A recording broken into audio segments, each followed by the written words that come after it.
नमस्कार. कसे आहात मंडळी? मजेत ना? वाचताय ना?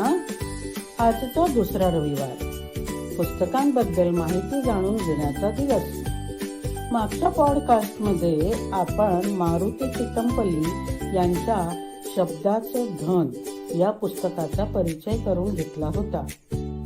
आजच्या भागात आपण नवेगाव बांधचे दिवस या पुस्तकाविषयी जाणून घेणार आहोत. मी सुदर्शना. वाचू आनंदे जगू स्वानंदे या पॉडकास्टमध्ये आपले मनपूर्वक स्वागत. या पुस्तकाच्या पानापानावर जंगलाचं चित्र मारुती चितमपल्ली यांनी प्रत्यक्ष उभे केले आहे. यावरून त्यांची निरीक्षण शक्ती, त्यांचा अभ्यास आणि त्यांचे जंगलावर असलेले प्रेम हे आपल्याला दिसून येतं. चला तर जाणून घेऊया नवेगाव बांधचे दिवस या पुस्तकाबद्दल. नवेगाव राष्ट्रीय उद्यान भंडारा जिल्ह्यात आहे. हा तलावांचा प्रदेश.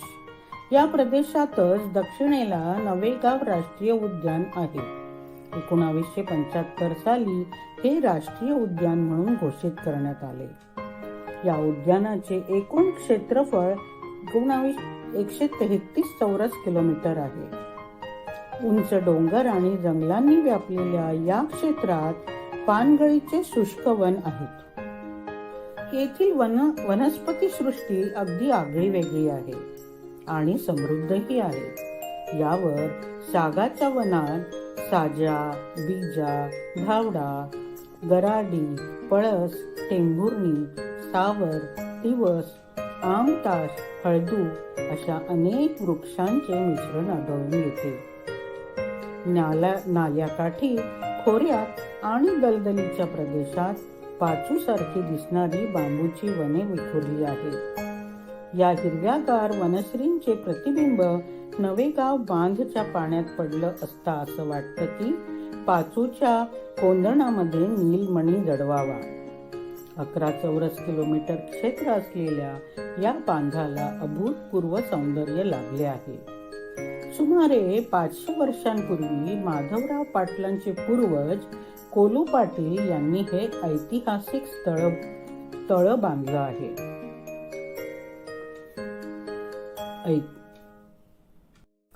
जिल्ह्यातील सर्वात मोठे तळे म्हणून याची ख्याती आहे.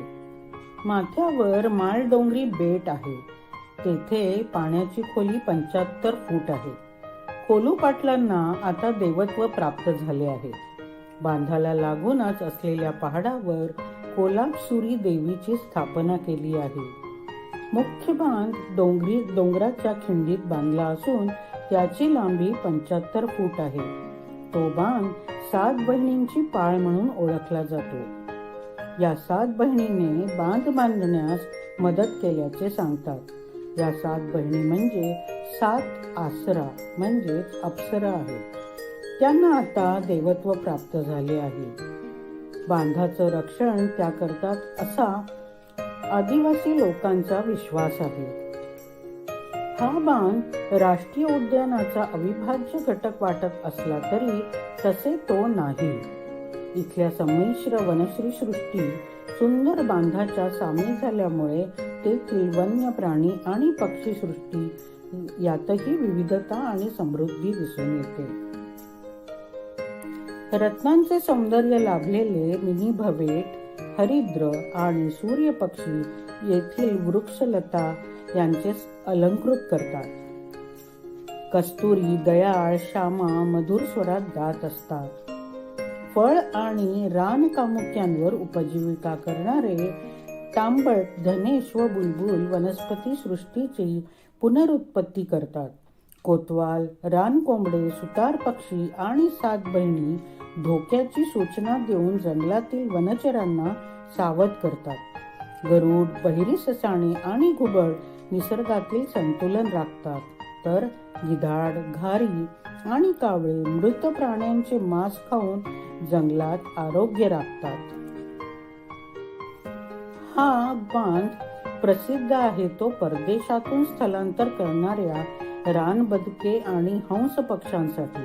त्याचप्रमाणे पानपट्टी, पुली, पिहू, केमकुकडी हे जलचर पक्षीही आढळून येतात.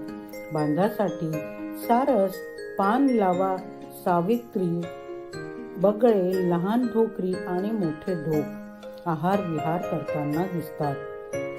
किनाऱ्याच्या चिंचेच्या झाडांवरील सारंग गारे हेरावणारी तिथल्या सौंदर्यात भर घालतात.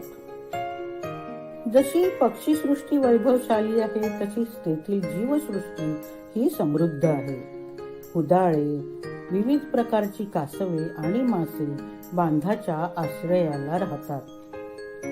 जंगलाच्या आश्रयाने राहणारे सांबर, भेकर, चौसिंगा आणि शाखामृग म्हणजे वानरे वनाचे सौंदर्य द्विगुणित करतात. अस्वल, रानडुक्कर, सायाळ व खवल्या मांजर जंगलात पुन्हा निर्मिती करण्यास सहाय्य करतात.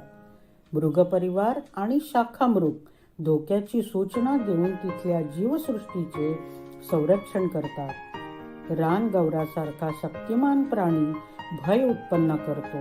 वाघ, बिबट आणि रानकुत्री निसर्गाचे संतुलन राखतात, तर कोल्हा आणि खोकड, रानडुक्कर वने स्वच्छ ठेवण्यासाठी सहाय्य करतात. येथील सर्पसृष्टी विपुल आहे आणि विविध प्रकारची आहे. नाग, नागराज, सतरंजा, घोणस व कुरसे या विषारी साप आणि बरोबरच अजगर, धामण, तृणसर्प व पानसाप या प्रकारचे बिनविषारी सर्पही इथे आढळून येतात. घर माझे बांधावर. मारुती चितमपल्ली यांचं घर नवे गाव बांधाच्या काठी होते. घराभोवती सुंदर बाग होती. त्याला तारेचे कुंपण आणि कुंपणाभोवती बांबूंची दाट झाडे. त्यामुळे कुंपणाला भिंत तयार झाली होती. वाटेच्या दोन्ही बाजूला फुलझाडे होती. त्यामुळे बागेचे सौंदर्य वाढले होते. डाव्या बाजूला जांभूळ, येरुळी, आवळा अशा रानमेव्यांची झाडे होती. घराच्या सांडपाण्याजवळ केळी होती. घरापाठी मागे चंदन व करवंद होता. जलद वाढणारा पांगारा होता. हळू व सुरणाची वाफे होती. पेरूची 2 मोठी झाडे होती. घराच्या पुढचे अंगण शेणाने मातीने सारवले जात असे. मग नंतर चौपाळा होता. आंब्याच्या झाडावरती मला मोठा ओटा बांधून घेतला होता. समोरच छोटीशी मखमली हिरवळीभोवती रजनीगंधांचे वाफे. घराच्या खिडकीजवळ रातराणी आणि जाळीत होती व रसरशीत मनी प्लांट वाढत असलेला. इथेच लेखक खुर्चीवर बसत असत. डाव्या बाजूला दारातून गेले की सरांची अभ्यासिका होती. त्यात सोफा सेट व निवांत ठेवलेला त्यांचा ग्रंथसंग्रह काचेच्या अलमारीत विराजमान होता. घरामागच्या कुंपणापलीकडे जंगल होतं. घर डोंगराच्या पायथ्याला बांधलेले परिसरातून डोंगराच्या उंच शिखर दिसत असे. 24 प्रचंड शिळा एकमेकांवर रचल्यागत शिकार दिसेल. त्यावर सिमेंट कॉन्क्रीटची छत्री बांधलेली पर्यटकांसाठी होती. तिथे उभं राहिलं की आजूबाजूचा सारा परिसर दिसत असे. छत्रीपासून 1 पाऊल वाट वनविश्रामगृहाकडे जाई. वाटेत पिंपळकुळातील अतिशय दुर्मिळ लोण्याची वाटी होती.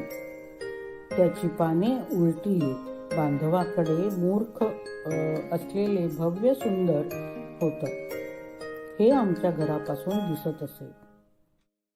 आजचा पॉडकास्ट आपल्याला कसा वाटला मला नक्की कळवा.